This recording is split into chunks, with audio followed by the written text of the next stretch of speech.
I always wonder this, when you first start playing, like you started playing and now here you are at your second international, are you able to kind of step back and look around and kind of marvel at how far you've come? It's tough because the trip started so long ago.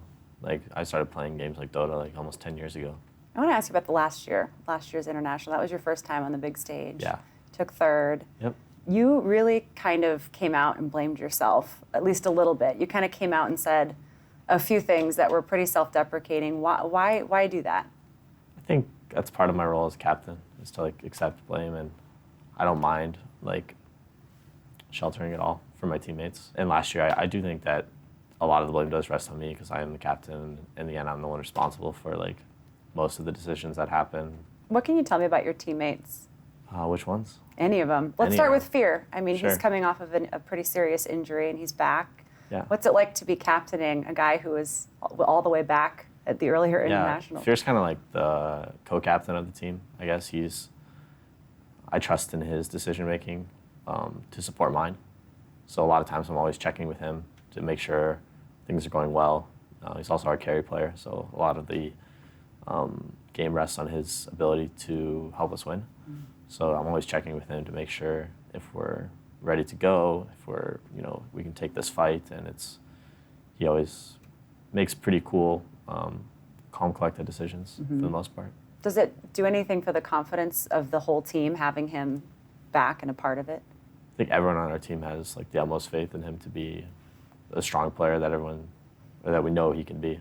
So I think our team is very confident, and he's definitely a big part of that.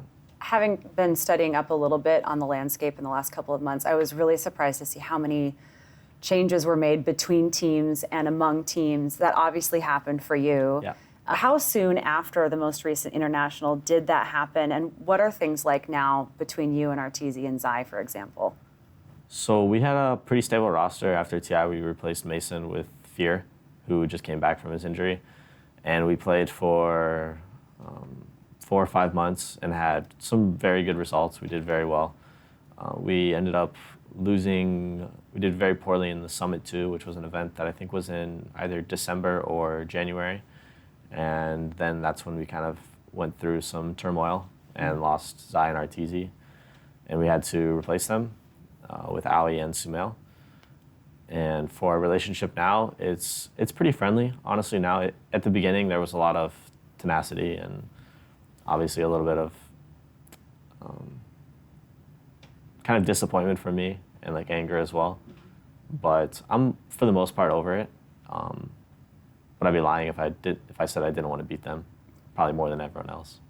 There's so much at stake because it's obviously the game and the team and the business side of it, but there's so much personal attached to it. And it sounds like it would have been easy to take it personally when you have two guys who you're friends with, who are teammates, who leave. It's kind of like a question of like faith. Like, do you believe in your teammates? Do you believe that this team has the potential to win? And when you sign up for your team at the beginning of the year, like right after the international, you'll find a new team and you'll be like, hey, we're going to do this year. We're going to work hard for the entire 11 months, and then we're going to hopefully win TI.